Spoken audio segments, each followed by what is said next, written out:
Hey, everybody. There we go. Ooh, almost smooth. It's almost like not 5-watt world here. Do I joke about that every single stream? Sorry. It's good to see everybody here. I see Perry and a number of folks that I recognize there in the chat. Friends of Bebe's here, of course. So 5-watt world is brought to you this week with the support of TrueFire. I had some emails asking about TrueFire and ArtistWorks. They're actually owned by the same company.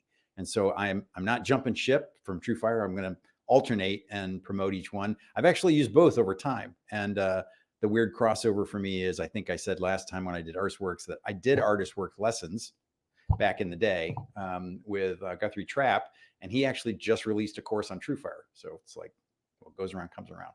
I'll do a break about TrueFire more in the middle. BB Ninja is here, and if I have the technical ability, hold on. See, I don't. There he is. That's the image I am authorized to use, as I say. I'm going to take BB back off. BB is here. He is the moderator of the stars and to me, and I appreciate him. If you have questions, and specifically if you have questions that are stumping myself and the guest, BB, will probably step in and fix it for us. So here he is. There's nobody better than BB, and he's always there for us. So the music on the intro was Eric Skye, my guest. Eric has been following the channel for a long time because I think the whole single guitar resonated with him. And Jake Stewart's here, another guy who's been on the channel for a long time. And for a long time, I thought Jake's only guitar was an Esquire, but in fact, now he's playing his Explorer, his high school guitar, I think. Maybe we'll have to have Jake on sometime to talk about the single guitar lifestyle. But the additional piece here is that Eric has many accolades as a steel string, solo fingerstyle guitarist. You look him up online, you're bedazzled as I was when I originally heard from Eric. But in addition to that, he's actually knows the guys at Santa Cruz and has a signature Santa Cruz guitar, which is actually one of their most popular models. And as somebody asked in the chat already, is that a steel string or a classical and a nylon string? It's a small guitar, and you'll hear how big it sounds. You heard it actually. It's the guitar that you heard on the intro where he's playing a Miles Davis thing. Hey, Bill Sanderson's here. Serge is here. Kurt's here. Ferd, John, John Trem. Hi, kids. That's good. Yeah. We don't let oh, Jeff McElwain, everybody. Wow, look at that. Thanks, Jeff. Thanks for being here. Anyway, so as you might know, I'm fascinated by signature instruments, not the least of which because it often requires the artist to say to themselves, I'm reading from my notes, obviously. You're used to me reading from my notes. That's what I do on the channel. It makes them really look at their priorities and decide what it would be embodied in a single guitar that would answer their playing needs. As I said, Eric's been a friend of the channel for a while. And unlike me, he actually is gone all the way and has a single instrument. I actually saw somebody on a Collings video the other day say that guitars are things of art first and tools second. And he was a side guy with Sheryl Crow, and I was completely oddly freed. I was completely stammered by that, and I'm still wrestling with it.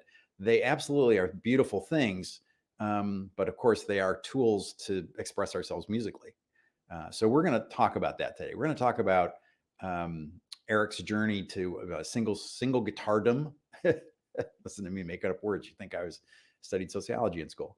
Before I bring him on though, let me remind everybody, if you have questions for me, put at 5-watt world like Christopher Butler has done there.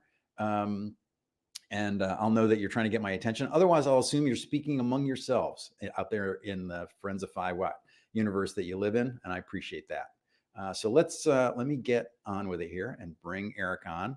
I have a list of questions, and again, I make sure that if you have something that you want to ask, jump right in. I'll do my best to MC and bring those things in. And if there we go. Hey, greetings. Hey, thanks for being here. Thanks so much for doing this. Oh, thanks for having me. Yeah, I asked Eric if he could be ready to play, and he was like, I don't know. And then we were setting up. He said it sounded amazing. You obviously have some nice microphones. Oh, I do have nice microphones. Yeah, I only have one guitar, but the microphone thing is another. That's a different. That's another. Journey. Yeah, that's a problem. Yeah, that's a journey you're not on. Right. The single microphone thing. Yeah. No. So I thought we would do this opposite because of the theme of the show. I thought I would ask Eric to do this the opposite of what typical you do. What we typically go. So when did you get your first guitar? Let's do it the other way around. Okay. Walk us through what you're holding in your lap. Talk about when you did it, and talk about the specifics of the guitar, and then talk about what the impetus was to sort of settle into playing this guitar, and then take us backwards through your guitar journey that led you to that guitar. Okay, great. Well, just stop me if you have any questions, but I'll watch thanks for having me on the 5 Watt world, even though I'm in the 0 watt world myself. But yeah, so this is my 00. So it's called the 00 Skye, which is, humbling.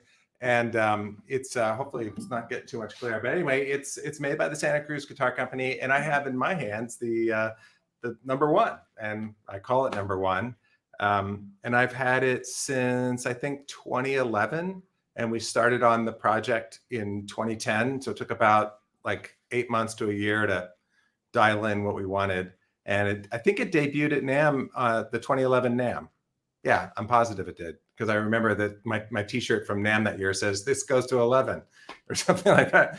But yeah, anyway, so it is essentially like what Martin would have made just after the Civil War, I think, is when the 00 kind of came into being. Of course, it would have had nylon strings at that point, but yeah, so it's a 00. It's twice as good as a single O.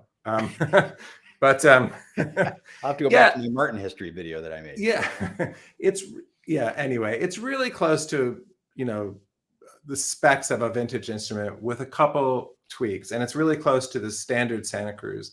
The way it started, we'll back up a little bit, but I was actually, after my first 2 records, I was actually a Taylor artist. I had a bunch of Taylor guitars and stuff. Oh. And then one day I was in Griffin Stringed Instruments in Palo Alto, and I was playing a Santa Cruz OM or something, and I was really digging it. And this guy comes up and he said, "Wow, that sounds really good," and we made some small talk, and I gave him I think I had some CDs, gave him CDs or whatever. And turned out to be Willie Carter, who's a great friend. And he turned out to be the artist relations guy at Santa Cruz. He's like, "Well, you should come as long as you're in town." My mother-in-law lives in the Bay Area. So as long as you're in town, you should come over the hill and hang out with Richard and everybody. And I went over there, and I hung out with everybody. I remember playing like Blue Monk, in the shop there with all the guys and gals around and stuff. And that started the relationship. I just really loved everybody, loved all the guitars. And of course I had them make me a 00 and a Dreadnought, by the way. But I had a 00, which was their standard 00. I think it had an Adirondack top, which was maybe the one thing different from their standard. Of course, everything they do is custom now. Anyway, I love that guitar. I got it under the sort of guise that was going to be my couch guitar when Lauren and I are watching movies and I'm practicing. And then she's just like, "That thing is so loud. You can't play that on the couch." TV, right? Yeah, and it just slowly became my main instrument for sure. Well, not slowly, like right away. And I just found that it just, the smaller guitar, especially a 12-fret guitar, really. I was going to ask. So this is a 12 fret to the body. Yeah, right. So they really project. Really, it's a classical guitar. It's like a Hauser with steel strings, essentially. And I always like to sort of half joke that I feel like the classical guys figured this out a couple hundred years ago. Like the 12 fret, which puts, the bridge where it belongs on in the belly. sweet spot, right? Yeah. So if this was a speaker, which it is, then this is the center point. This is the most efficient place to distribute the energy throughout the top. And then of course having a small bridge, it's not a big, it's not a big belly bridge or anything. It's a very sort of small footprint. Other things, slotted headstock, that's a controversial thing. I just like it, but some people think that the break angle or the increased mass may or may not have something to do with the tone. But these are things that, like I said, the classical guys have been doing for a really long time to make an instrument where you could sit up on a stage unamplified and project out into the back row. And yet have dynamics. Yeah, right. Because a small guitar is a very dynamic thing. You dig in, there's a little bit more, but when you're playing light, it's still really sweet. And the dreadnoughts are a great thing also, obviously.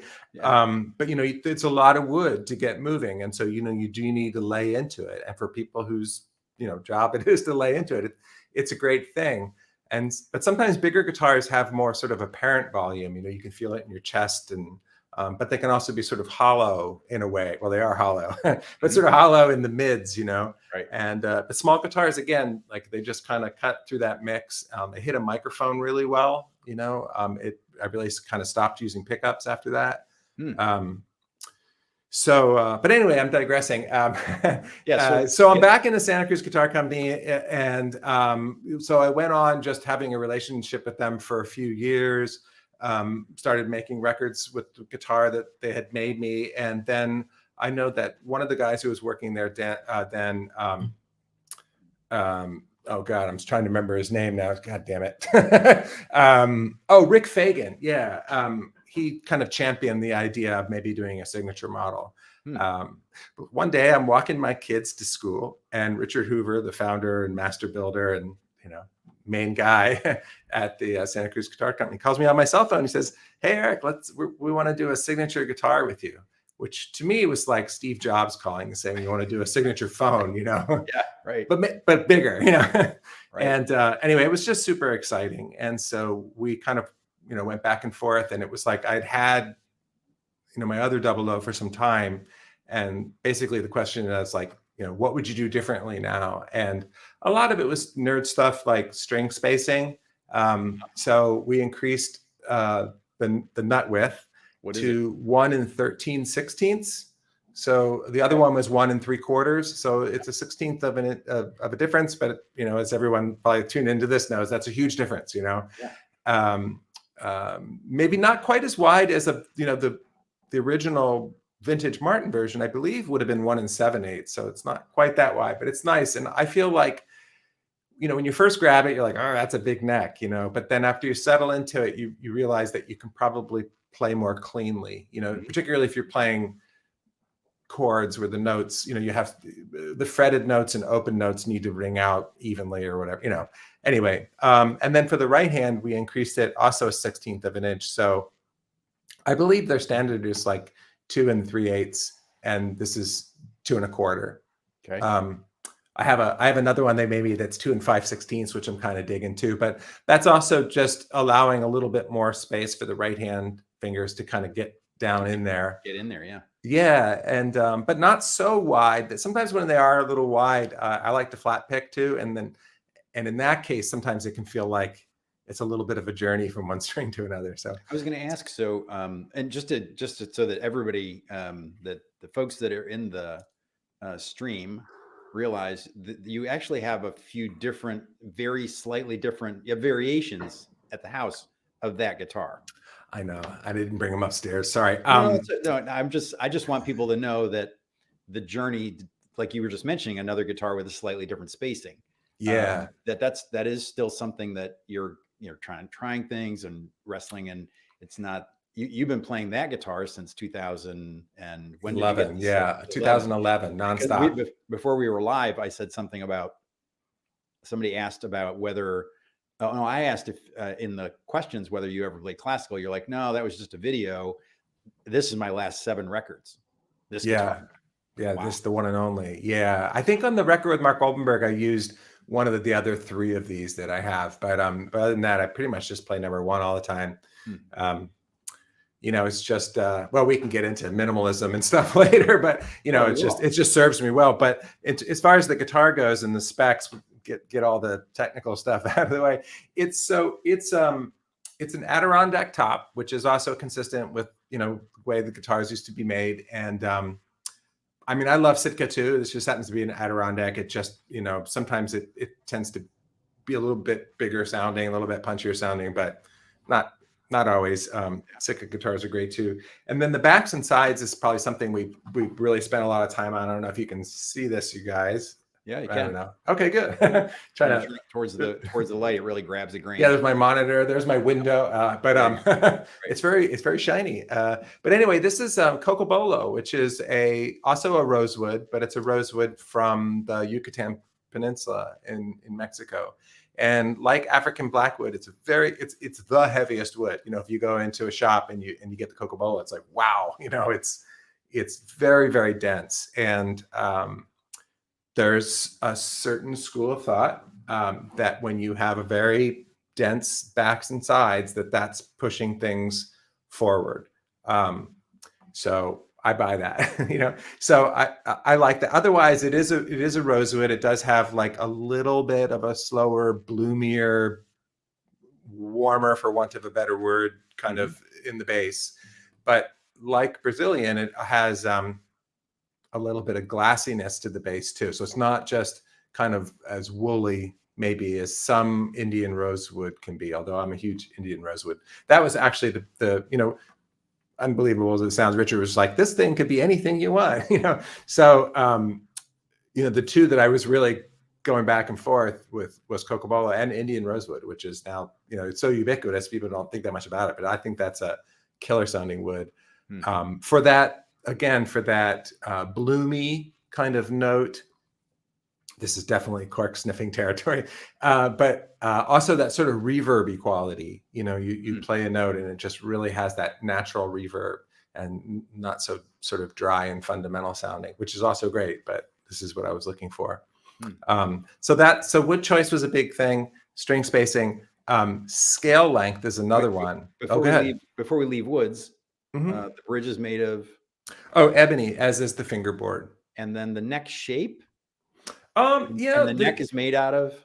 It's also made, you know, this I know you guys probably can't see, but this particular piece, maybe I have pictures somewhere you could find, but it's got a real barbershop or tiger stripe kind of quality to it. So I got to pick this piece out myself, which was really exciting. And but it's mahogany. It's just really flamey mahogany. And then there's a Cocobolo overlay on the headstock there. Nice. So yeah, so it's just those three woods, or is that 4 woods? And so the scale length is a really big consideration. And you know, you're an electric guitar guy, and you know that like that's a big deal on electric guitars too. It really, I think, now I'm not really an electric guitar guy, so you guys can all you know, make fun of me later, but I think this is true. But I think like right, don't worry. Okay, great. Oh yeah, good. It's live. Okay, good. This bozo doesn't know what the hell he's talking about. But I think that like if you put like, you know, a Les Paul pickup and a Strat or something, or vice versa, they still kind of fundamentally have that thing. And my theory is that a lot of it is that string, that scale length, because that determines how much, you know, energy or tension is going into that pickup, right? Yeah. So it really has a big effect on the sound. So this is a 24.9, by the way, which is kind of the old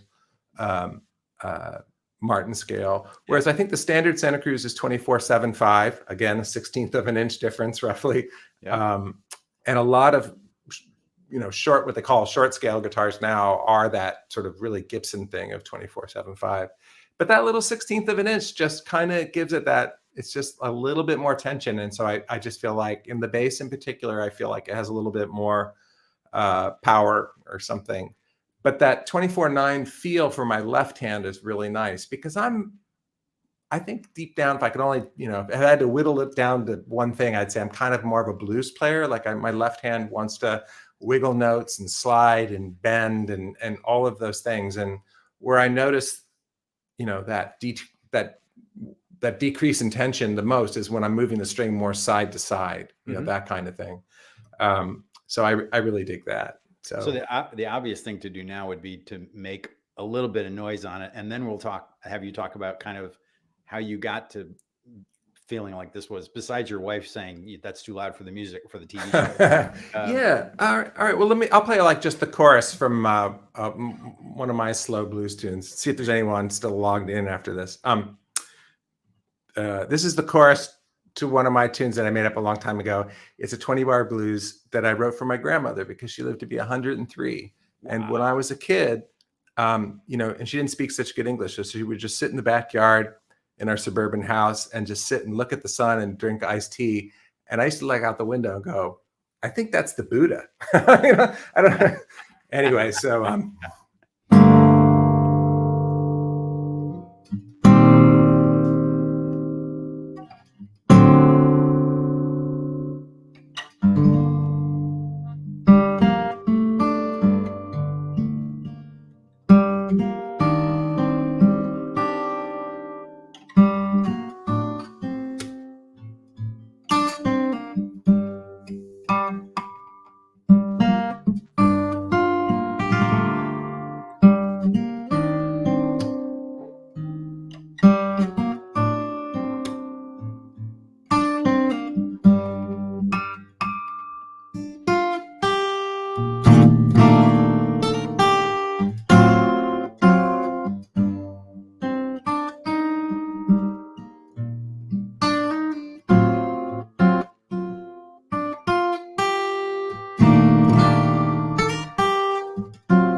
nice. Could you hear that? I was gonna say that's probably one of the nicest guitar sounds we've had on the channel. You spent good money on those mics. Good job. I did, yeah. Shaps.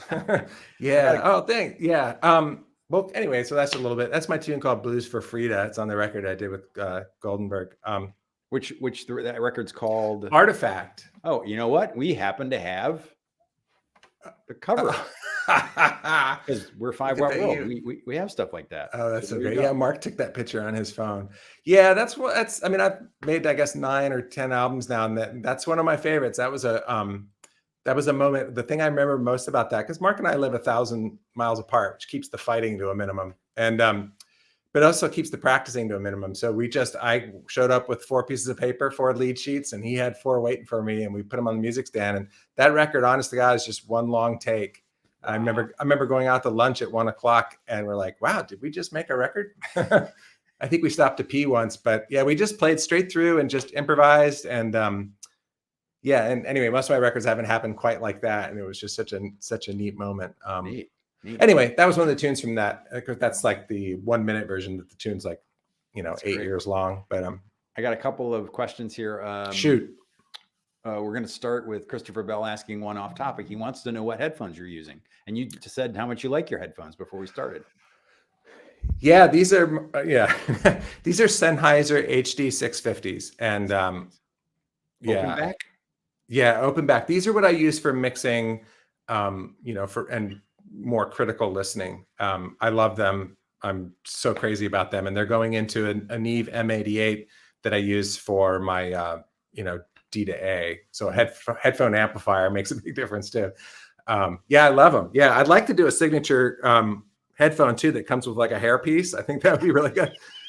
Well, you know what? I'll find somebody at Sennheiser to get in touch with you.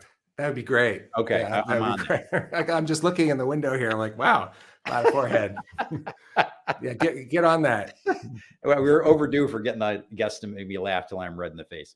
Okay, so next question is actually earlier, Perry, my script editor, Perry, wanted to know if in your collection of microphones you had any old RCAs. He's infatuated with old RCAs. Oh, are you? Oh man, yeah. No, I don't. Like that's yeah. I'd be curious how he keeps them from falling. They're so big and heavy. Like you'd have to get like sandbags and extra.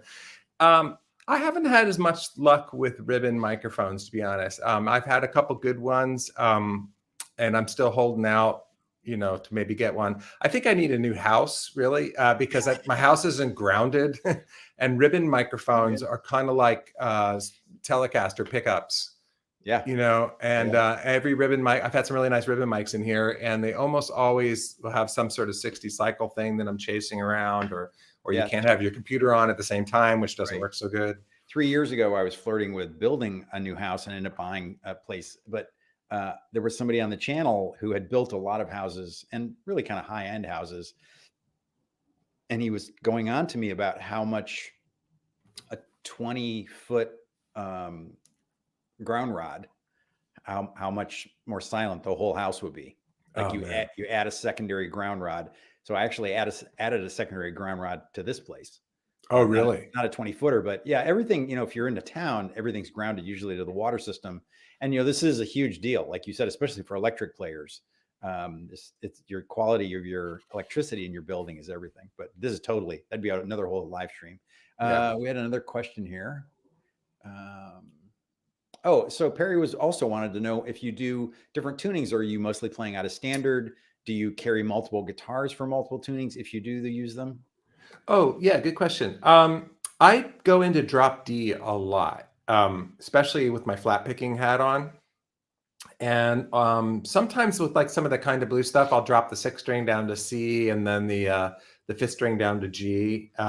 That's about as exotic as I get. I think when I was younger, I was really kind of went through like a Windham Hill kind of thing, where I would tune the whole guitar to something like a dadgad or an open E chord. But no, I'm still trying to figure out how standard tuning works.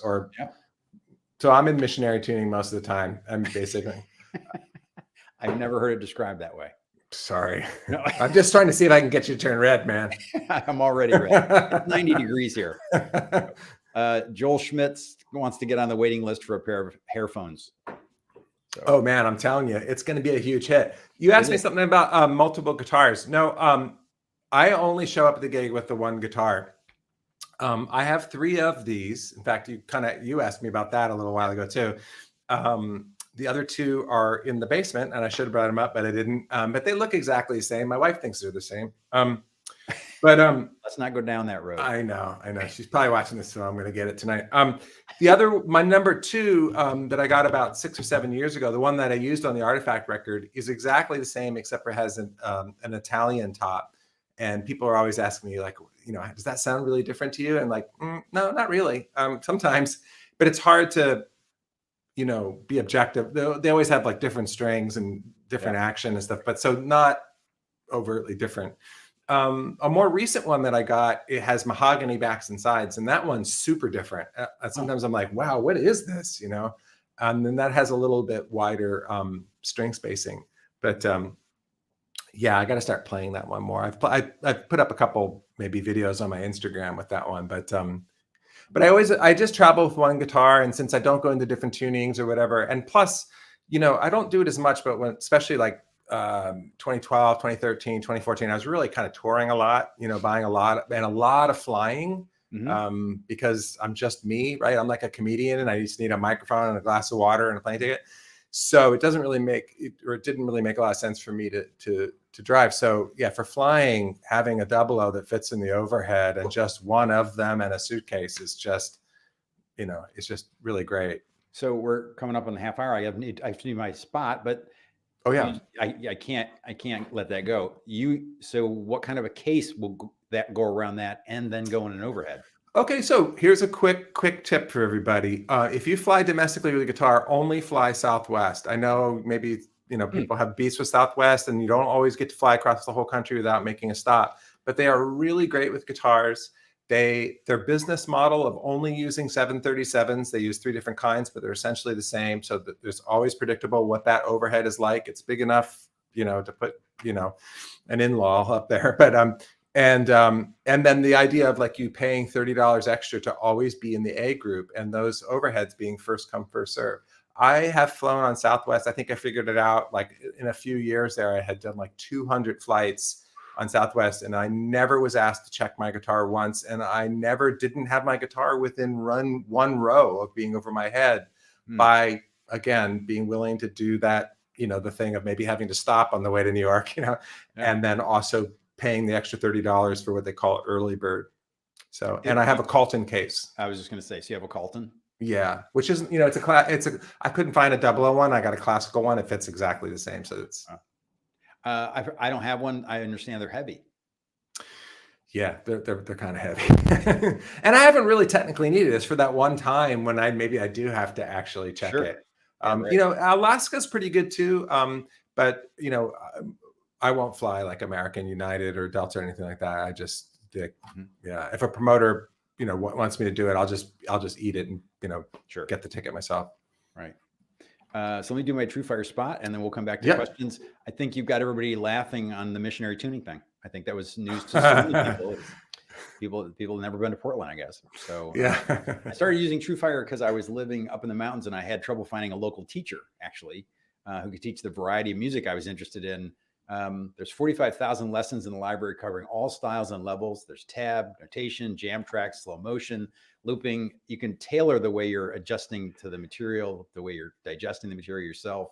They're Grammy-winning artists and top session players, world-renowned instructors, like my buddy Jeff McErlane, and actually was noticing that Guthrie Trapp's got a new course there. The content at TrueFire is like one of the best. I actually reached out to TrueFire and asked them to sponsor because I thought it was on brand for the channel. And I will tell you that I not once the channel got big enough, I had a lot of people approach me. And as long as I can stay with a lessons format, I'm delighted to do that. I use the All Access Pass. I like to be able to do lots of different kinds of styles of music, and I'd use the All Access Pass to do that. If you use the discount code 5watt35, you'll get 35% off courses. If you use the link in the description, I actually get a little taste of that, and you help support the channel at the same time while you're getting your discount. And you'll get world quality lessons at the same time. As I said, I'm also supporting Artist Works. It's a very different model, but check that out too, because you can actually do video exchange with them. And if you use a link in the description on one of the videos where I'm promoting Artist Works, then again, I get a little promotion from that. And I love their motto. It's learn, practice, and play. I was saying to Eric, who admittedly wasn't as starstruck as I, because he said he's not an electric guy, but I talked to Ron Ellis on the telephone today, and I was just kind of blown away that I was on the phone with Ron Ellis, who's probably one of the top. He makes pickups for all my favorite guitar players, and Julian Lage and Bill Frisell. And we were talking about how people get all obsessed about all these details, and they write him these long emails, and they have these questions, or like they have to know if it was the last 6 months of when they were making broadcasters. And he's like, go practice your guitar. Like, let go of some of that and just go play your guitar, So anyway, so we're back. All right. So let's go back. So now let's go back to how you ended up kind of settling into acoustic and steel string, particularly. Like, how did you end up where this was the logical guitar for you in the end? Oh yeah. Well, I mean, I did play electric guitars a long time ago. I sold all my electric gear in 1998 when my first daughter was born. I used to live in San Francisco, and I had all these gigs where I would get home at like 4 a.m. after going out for dinner afterwards. And then my daughter would wake up, and I'd be like, something's got to change. That's when I started just like, I'm just going to do acoustic music from now on. And it's funny because like my average gig starts at 7, So, no, I've always loved the acoustic guitar the most. I think that when it really got in my brain big time was probably about 1982 or 83. I remember very specifically my best friend's mother says, "Hey, you play guitar. You got to listen to this cassette tape." And she made me a cassette tape with the first 2 Alex DeGrassi records on it. And I remember going to bed with the headphones on and listening to that, and it just rewired my brain. That it was just, to me, it sounded like California. I had just moved to California from Pennsylvania at that point, and it just sounded like the Redwoods or something. I don't know. And I just love his playing so much, and still do. And of course, the Windham Hill thing was just happening right there in the Bay Area. Like, you could go to a coffee shop and see, Tuck and Patty, or George Winston was over in Santa Cruz, of course, and William Ackerman, Michael Hedges, right. All that stuff was right there. And I think that because they got, Windham Hill got so identified with New Age and then slurred within New Age, it gets lost that this was this acoustic guitar, heaven. At the Totally. beginning, and the Degrassi, and that, my favorite was, like, I grew up listening to George Winston's December record. Yeah. And I love the story of how he actually was connecting with Winston, because Winston was going to do a 12-string slide record. And he was at his house to talk about the record. And George is like, "Do you mind if I just play piano while you fall asleep on the couch?" He's like, "Yeah, go ahead." And then he never made the guitar record. Wow. That was supposed to be a guitar record too. He's a great guitar player. He's totally into that Hawaiian slack key thing. I mean, it's amazing.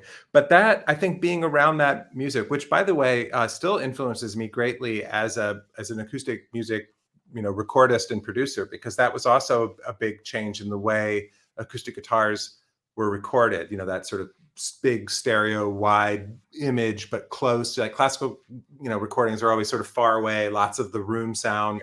Right. And then maybe the earlier sort of steel string things like Tacoma records and stuff might have been sort of mono or whatever, but this was like is a certain aesthetic in recording that I think is still very common today, and I'm certainly influenced by that. But mainly is just being around the steel string. And then I had a really great teacher. I was studying classical guitar against my will, because this is the only thing my dad would support, basically. And I had this really great teacher in Cupertino, California, back when it was like orchards and stuff. And he was like into jazz and stuff too. And he turned me on to some jazz records. And that was a big turning point for me. Like, and in retrospect, he kind of nailed it. Like, I think it was he had me get Kenny Burrell's Midnight Blue. He had me get the first George Benson record, It's Uptown, which I still can't play like a single note of. That's just like, oh my God. And he's like White Rabbit. 18 or something. Yeah. And I'm trying to think what else. I mean, just like the 5 records you would still probably choose today, But also probably Charlie Bird and. Yeah, a little bit. I mean, it was kind of that more hard bop kind of electric guitar thing. And I really liked it. And I couldn't really do it necessarily, but I liked it. And he showed me stuff. And then I think later, this is where it gets a little wishy-washy, but I sort of decided that I didn't like jazz guitar necessarily as much. I really kind of gravitated, and I still to this day listen to more jazz piano. Like, to me, like McCoy Tyner, Bill Evans, Ahmad Jamal. Lately, I'm obsessed with is it Galveston? Oh, yeah, I know who you mean, right? Tord Galveston, the trio. Yeah. Thanks. Yeah, I knew I butchered that name. The ECM stuff, like I really listened to that. And I feel like the steel string guitar, this is the most roundabout answer ever, but the steel string guitar is like a little piano in a way, like when I hear a lot of typical jazz guitars, you might go, single notes. And I do that too. But like having a capo, like it's on the 3rd fret, right? So I'm going to physically play in the key of G right now, but you're going to hear it in the key of B flat. That's the magic of a capo. But mainly just having open strings allows me to sort of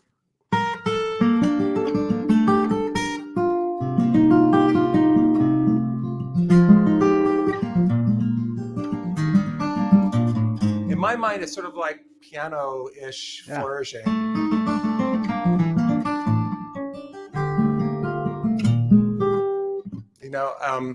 So that became sort of my approach to jazz, was just kind of that open steel string, which sounds like an acoustic piano. I mean, a Rhodes piano is a great thing, just like electric guitar is, but not as a solo instrument, right? There's not a lot of solo Rhodes or like, you know what I mean? Yeah. It just has it has that sound and the sustain and the resonance and stuff. So I think that's where kind of my approach kind of came together, sort of that acoustic world meets, piano jazz.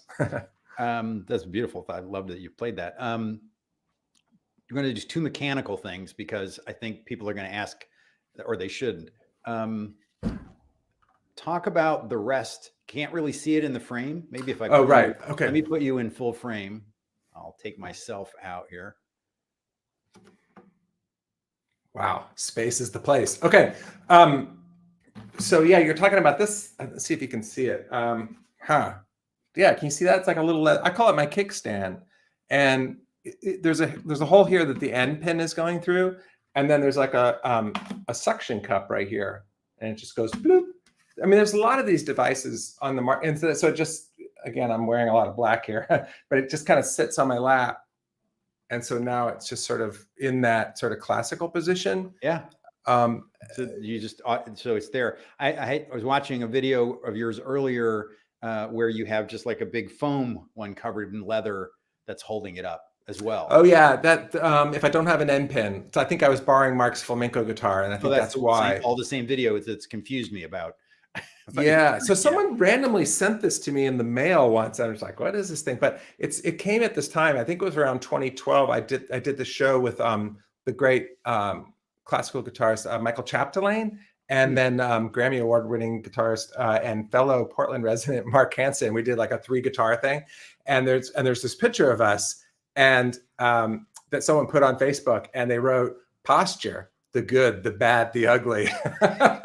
Because there's Chapdelaine just sitting there, you know, like this. And then Mark looks pretty casual. And there I am, you know, big guy hunched over this tiny little guitar like this. And then I get blues. up. You're a blues Yeah, guy.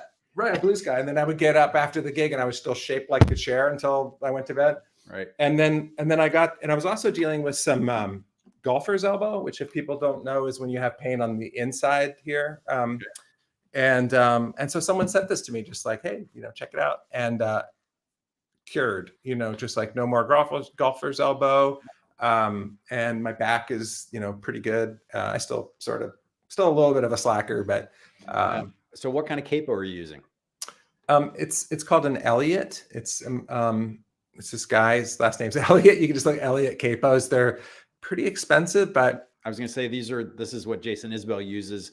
It's like a very upscale page. If people know page capos, it's an incredibly beautiful handmade page. Yeah, I have one for each guitar, and honestly, I never take it off except for when I change strings. Yeah, it just lives behind the nut.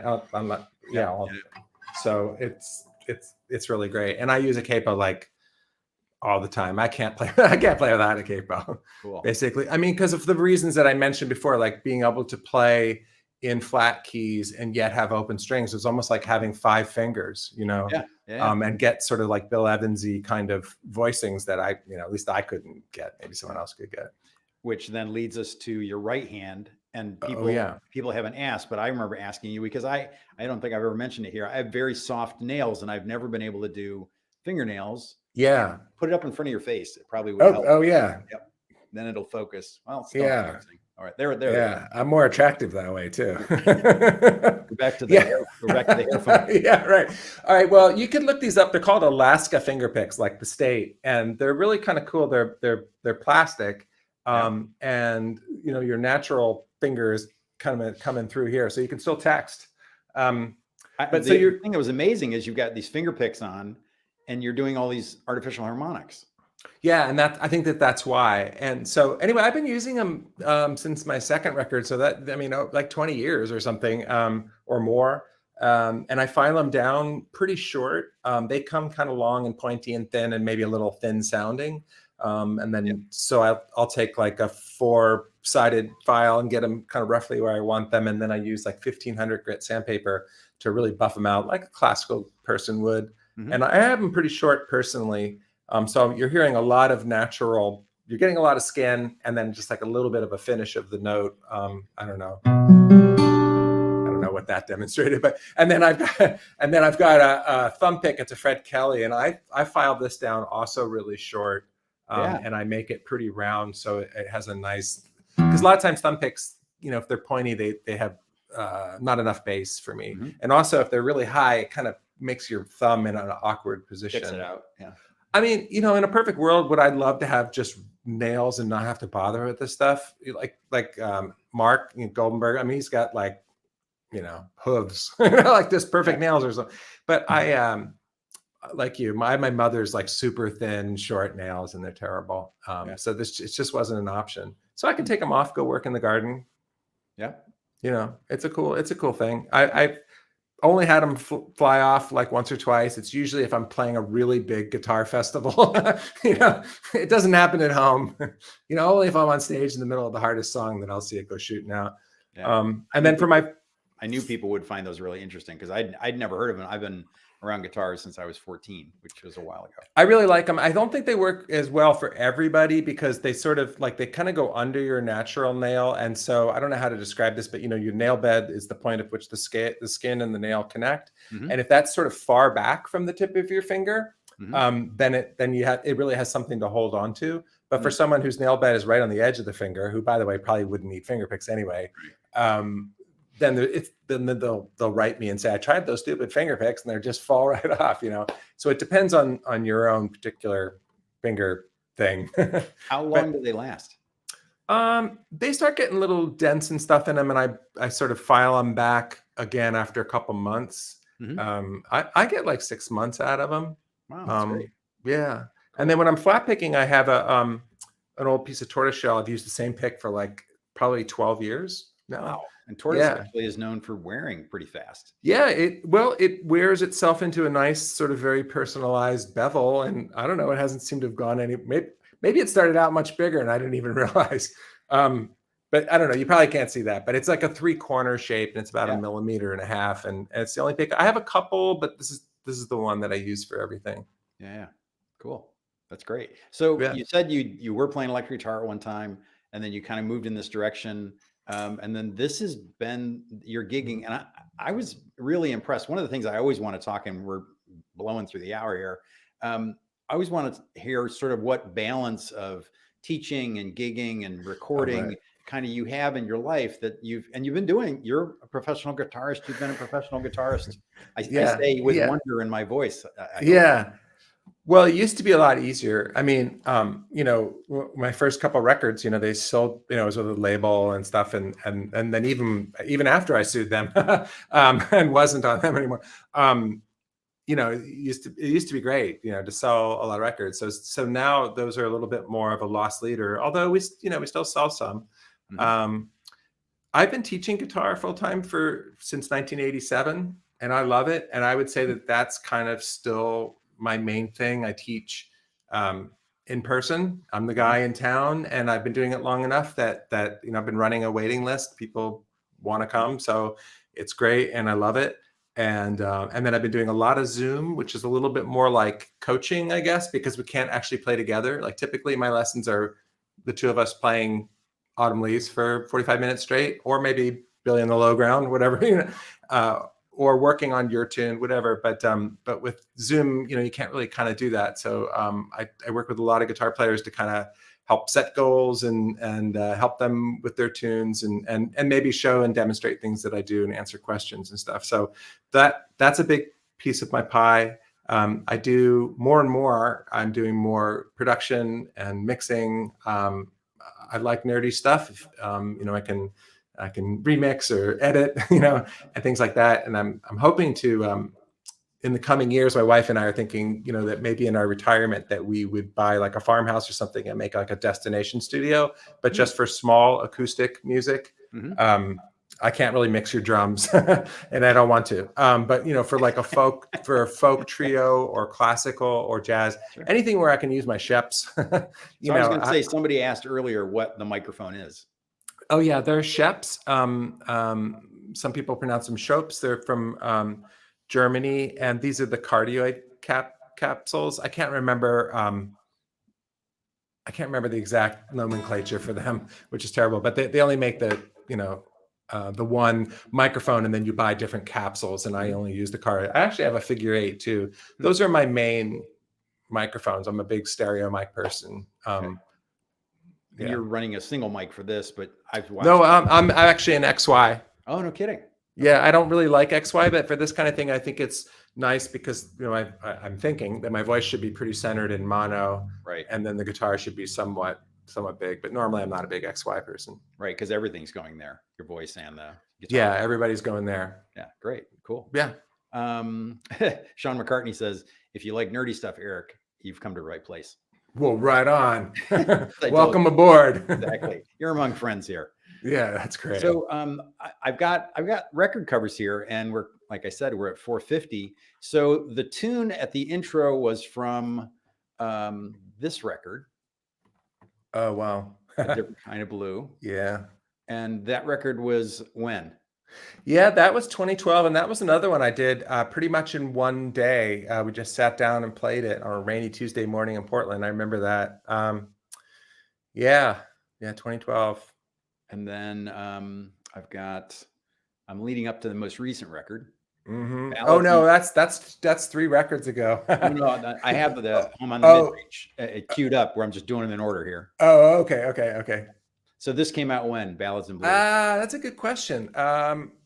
Maybe in 2018, something like that. That's a solo guitar record again. Yeah, it's like 110 minutes of solo guitar. There you go. It'll wipe you out. I don't know. It's definitely an endurance ride. Yeah, that was a hard one to make. You and I talked a little bit about this, but this is your most recent record, and this is with Jamie Stillwell, who is you guys play as a duo, but you don't live near each other. Right. Her name is Jamie Stillway, and no, that's okay. And that's actually, we have 2 records, and that's not the most recent, but you're doing great. Yeah. So we had that's the first one we made together, which is all original sort of flat picking duo guitar stuff. And then the most recent one is called Over the Waterfall, and that one is all traditional fiddle tunes that, you know, frequent flyers that people who are into that music would know. But they're both in the style of you know, traditional fiddle tune playing. And yeah, that's my main thing right now. Playing with Jamie. She lives in my neighboring state. Also keeps fighting to a minimum.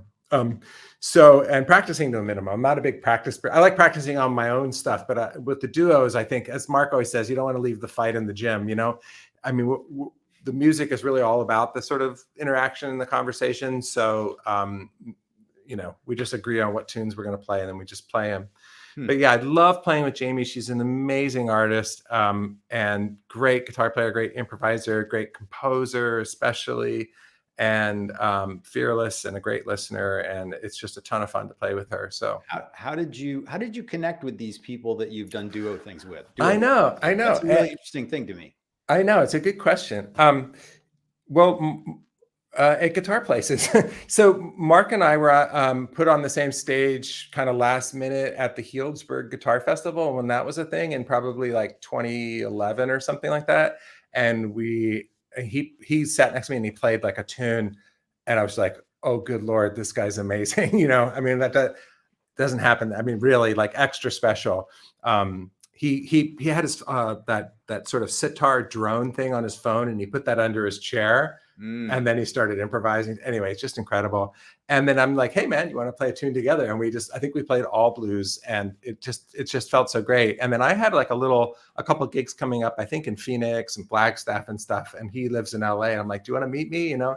And then later I found out, you know, what an amazing, you know, if you guys aren't hip to Mark Goldenberg, he's just so incredible. Just go to AllMusic and look at his credits. He's like on, you know, everything, probably most notably in Jackson Browne's band for like 16 years, but also Bonnie Raitt and Willie Nut. I mean, the list never ends, and songwriting credits and movie scores and stuff. Just an amazing musician.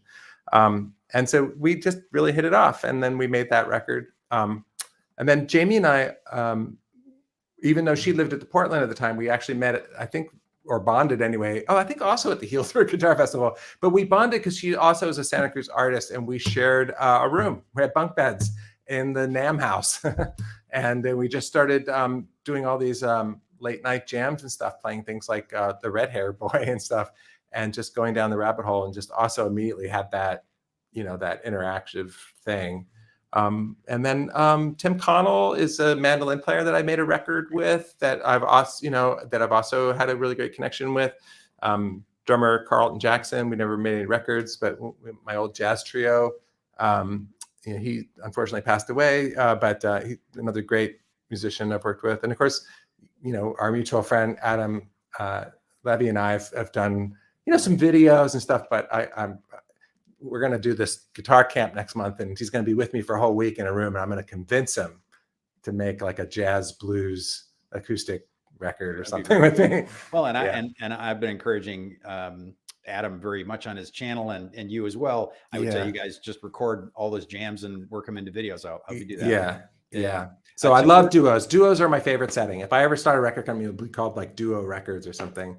There's just something about the interaction. As soon as there's a third person, it's harder, unless you're the Bill Evans trio live at the Vanguard. But most of the time, it's hard for a trio or more to really kind of spontaneously move in a different direction, at least for me. But when you have 2 people, especially with like Mark or Jamie, I mean, it's just so fun. We just don't know where it's going to go, and it's so exciting. How do you do that? I'm not sure, we probably don't have the time to go into it. Oh, But sure we do. how do you do that without without sounding like you're aping each other's things? That you're not just sort of catching something and repeating it, as opposed to like going off. And Here's the rapid fire answer. I mean, number one, your guitars have to be tuned. You got to be tapping your foot. No, okay, but number one really is like the structure is the structure. You know what I mean? So it's a fiddle tune or a jazz tune.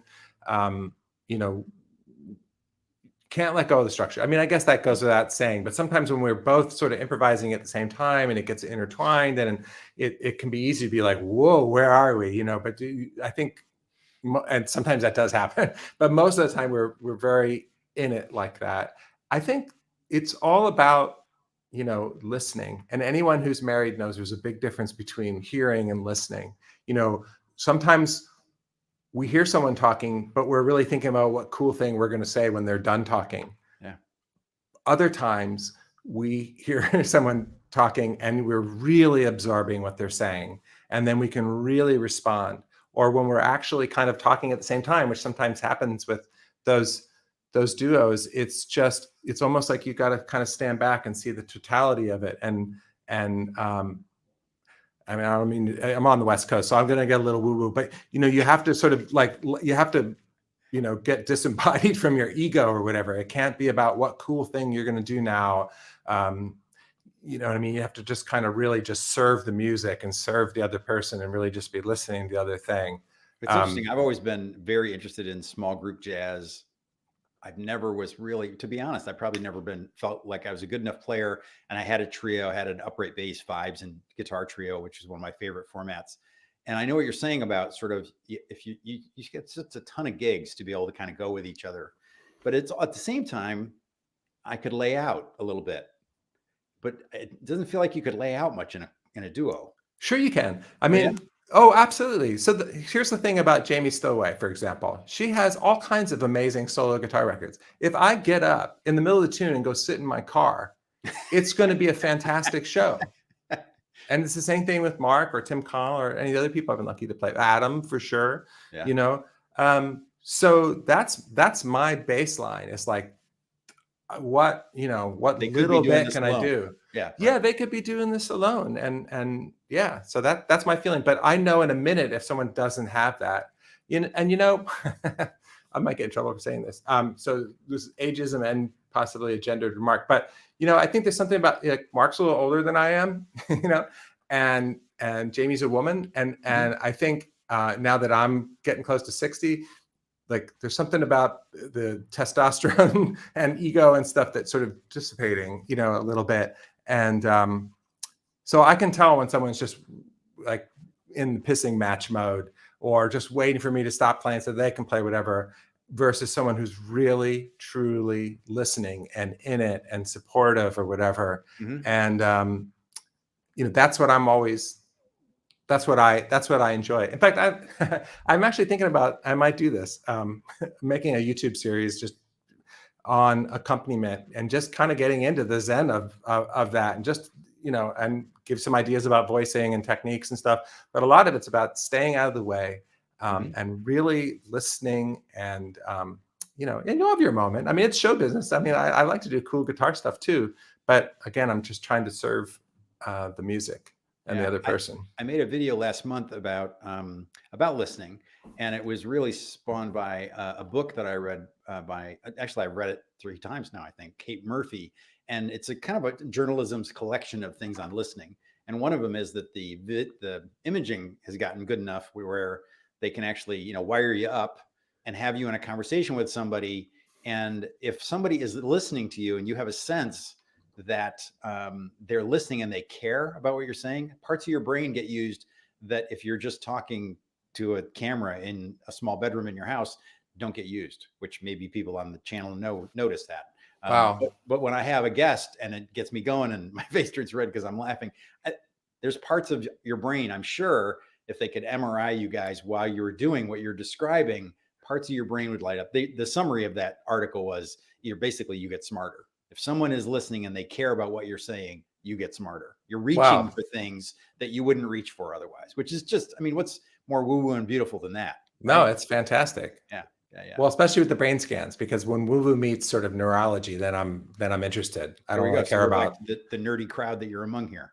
Yeah, totally. Well, another duo that you might, if people are like interested in this, is the Martin Hayes and Dennis Cahill. This is sort of Irish fiddle and guitar, and it might be out of your wheelhouse, but that's a duo where the listening is just incredible. And I've just become a huge Martin Hayes fan, and I could send you. I have like this bootleg MP3 of a workshop that he did, and he talks at great lengths about playing music from the inside out rather than from the outside in. And it's I mean, he's just really funny, but it's actually kind of heavy too, and just talks a lot about letting go of the ego and just really learning tunes and not feeling like we need, I guess, to finish up the conversation with 5 watts or 0 watts, minimalism, simplicity. But like maybe we don't need more. Maybe we don't need more, gear. Maybe don't. You just internalize that melody and just play from the inside out. And play that guitar. It sounds like he's going to need to be in your accompaniment series. Yeah, man. Totally. I'd sign up. I would go so far as everybody here is always looking for great music to hear. If you send me some links, I'll put them in the description to this live stream today. Oh, totally. Yeah. And we'll have links to yours. Bebe's been great. And all through the chat, he's had links for your channel and for mine and for the sign-ons and stuff. So those are places people can find that. We had a good group here through the hours. So, and Great. The hour is gone. It's dinner time in New York State. Well, thank you. Well, you go have a good dinner, and thank you so much for having me. And thanks everybody for the questions and for listening. And it's been a lot of fun.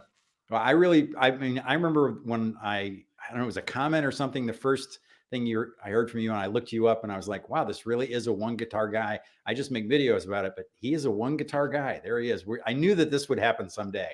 One guitar, one wife. I mean, yeah, it's easy. There's certain things. I actually had I mentioned my girlfriend. Somebody goes like, which beggars the question, how many girlfriends do you need? I'm like, come on, Jake. The answer is one. Come on, dude. Anyway.